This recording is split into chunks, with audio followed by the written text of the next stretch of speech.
얼마 전에 한 분이 댓글에 이런 문의를 주셨습니다. 목사님, 궁금해서 그러는데요. 악한 영을 대적할 때 악한 영은 묶임을 놓고 떠나갈지어다 라고 명령할 수 있지만 무지개영으로 떠나가라 라고 명령을 해도 괜찮지 않나요? 저는 이렇게 기도하는데 이렇게 하면 악한 영이 더 공격을 하나요? 라며 문의를 주셨습니다. 여러분, 누군가에게서 악한 영이 드러났을 때 혹은 우리 안에 악한 영이 있는 것이 느껴질 때 우리가 이런 악한 영을 쫓아내야 한다면 어떻게 쫓아내야 할까요? 이번 시간에는 우리가 악한 영을 쫓아낼 때 어떻게 쫓아내는 것이 좋은지에 대해 함께 나누기 원합니다. 오래전 청년회 때의 일입니다. 어머니의 지인분이 한 할머니를 집에 모시고 왔습니다. 할머니 안에 있는 귀신을 쫓아내달라고 말입니다. 할머니는 마치 누군가와 함께 이야기하는 것처럼 대화를 했습니다. 귀신과 사람처럼 대화를 하는 것이었습니다. 저는 당시 신학생이었는데 어머니가 도와달라고 부탁을 했습니다.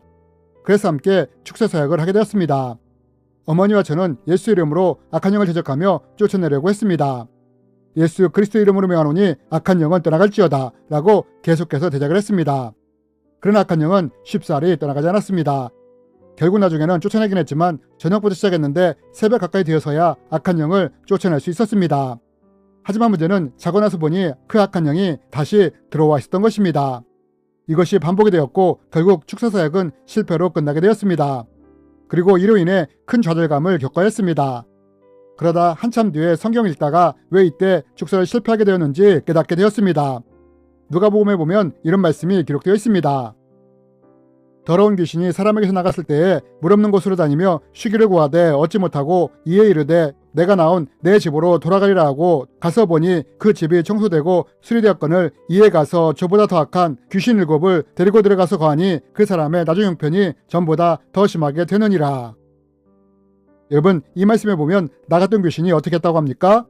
나갔던 집이 청소되고 수리된 것을 보고 다시 들어왔다고 합니다.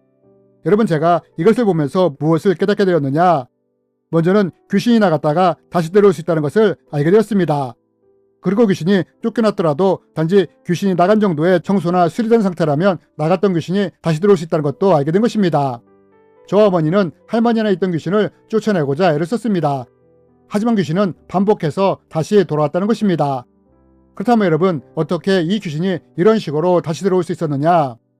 첫 번째는 귀신을 쫓아낼 때 떠나가라고만 했기에 귀신이 다시 돌아올 수 있는 길이 열려져 있었던 것입니다. 두 번째로 악한 영을 쫓아낸 후에는 할머니에게 복음을 통해 예수님을 믿게 했어야 했는데 우리는 단지 악한 영을 쫓아낸 정도의 청소만 했다는 것입니다. 그래서 악한 영이 할머니 안으로 다시 들어올 수 있었던 것입니다. 그럼 여러분, 만약 우리가 어떤 사람에게서 혹은 내 안에서 악한 영이 드러났다면 이럴 때 우리는 악한 영을 어떻게 쫓아내는 것이 좋을까요? 물론 악한 영을 향해 예수 이름으로 대적하며 묶임을 놓고 떠나가라 라고 하는 것보다는 무지개영으로 떠나가라 하는 것이 더 좋을 것입니다. 왜냐하면 만약 악한 영을 무지개영으로 보내버리면 그 악한 영은 더 이상 되돌아올 수 없게 되기 때문입니다. 그러나 문제는 우리가 악한 영을 무지개영으로 보내는 것은 생각만큼 쉬운 문제가 아니라는 것입니다. 왜냐하면 우리가 악한 영을 무지개영으로 보내려 한다면 악한 영은 처하의 순간까지 발악을 할 것이기 때문입니다. 저는 오래전에 성경을 읽다가 어떤 궁금증이 생기게 되었습니다. 누가복음 말씀을 묵상하다가 귀신들이 무지개영을 두려워하는 것을 보게 된 것입니다. 여러분, 누가복음 8장 말씀에 보면 예수님이 거라사의 광야 안에 들어있던 군대 귀신에게 나가라고 명령을 하지 않습니까? 그런데 이때 이 말을 들은 귀신이 뭐라고 말을 합니까? 예수님께 자신들을 무지개에게만 보내지 말라고 강구하지 않습니까? 저는 이 말씀을 묵상하다가 문득 이런 생각이 들었습니다. 도대체 무지개영이 어떤 곳이길래 악한 영들이 이렇게 여기만은 보내지 말라고 애걸을 하는 걸까? 라고 말입니다. 그러다가 왜 악한 영들이 그렇게 무지개영을 두려워하고 싫어하는지를 알게 되었습니다. 한 분을 축사 사역을 하는데 악한 영이 드러나게 되었습니다. 그래서 이때 궁금해했던 무지개영에 대해 악한 영에게 묻게 되었습니다. 예수 그리스도의 이름으로 명하노니 너는 무지개영이 어떤 곳인지를 말할지어다 라고 말입니다. 물론 이렇게 말한다고 악한 영은 절대 순수하게 말하지 않습니다. 하지만 예수 이름의 권세와 영적 무기로 공격을 하자 마지못해 악한 영은 무지개영에 대해 말을 해주었습니다. 무지개영은 지옥의 가장 깊은 곳에 있다고 했습니다. 그리고 그곳에는 깊은 어둠이 자리 잡고 있는데 자신들이 가장 두려워하는 곳이라고 했습니다. 그러면서 자신들이 이곳에 갇히면 더 이상 나올 수 없다고 말을 했습니다. 마치 얼음 속에 파리가 갇히면 꼼짝을 못하듯 그렇게 악한 영이 무지개영에 빠지게 되면 갇히게 되는 것입니다. 문제는 파리가 얼음에 갇히게 되면 죽게 되지만 악한 영들은 영적인 존재들에게 죽지 않은 상태로 영원히 그곳에 갇혀 있게 된다는 것입니다. 저는 이 말을 들으면서 왜 거라사의 광야에 있던 군대 귀신들이 예수님께 무적행만은 보내지 말라고 애걸을 했는지 알게 되었습니다. 그래서 만약 악한 영이 드러났을 때 예수 그리스도 이름으로 명하노니 악한 영은 무적행으로 갈지어다 라고 명령을 하게 된다면 어떻게 되느냐? 이때 악한 영은 필사적으로 그 사람 안에서 안 나가려고 버티려 한다는 것입니다. 어떻게든 떠나지 않으려고 발악을 한다는 것입니다. 물론 끝까지 대적을 하면 결국 무지경으로 보낼 수 있지만 영적인 권세가 강하지 않은 상태에서 이렇게 축사하다 보면 며칠이 걸릴 수도 있고 또한 발악하는 악한 영으로 인해 귀신 들린 사람이 오랫동안 고통스러울 수도 있다는 것입니다. 여러분, 왜 수천 마리나 되는 군대 귀신이 자신들을 무지경으로 보내지 말라고 했을 때 예수님이 이 요구를 들어주신지 아십니까? 이 귀신들을 무적행으로 보냈다면 수천 명이나 되는 귀신이 발악을 하며 무적행으로 갈 때 거라사의 광인이 고통을 겪어야만 했을 것이기 때문입니다. 그래서 귀신들이 자신들이 순순히 돼지떼로 간다고 했을 때 예수님이 이것을 허락하신 것입니다. 여러분, 만약 자신에게 강한 영적 권세가 있다면 악한 영이 드러났을 때 무적행으로 보내시면 됩니다. 강한 영적 권세가 있다면 악한 영을 보다 쉽게 제압하며 무적행으로 보낼 수 있기 때문입니다. 하지만 만약 내가 영적 권세가 강하지 않다면 굳이 무적행으로 보내는 것보다는 그냥 묶임을 놓고 떠나가라고 명령할 것을 권면합니다. 물론 직접 드러나지 않은 악한 영을 향해 묶임을 놓고 떠나가라 혹은 무적행으로 떠나가라 라고 명령하는 것은 별 상관이 없습니다. 그런 악한 영이 실제로 드러났을 경우 만약 강한 영적 권세를 가지고 있지 않은 상태에서 악한 영을 무적행으로 보내려고 한다면 이때는 축사를 하는 사람이나 받는 사람 모두 어려움이나 고통을 겪을 수 있다는 것입니다. 그러므로 전문적으로 축사를 하거나 혹은 영적 권세가 강하지 않다면 굳이 이렇게 하는 것은 권하지 않습니다.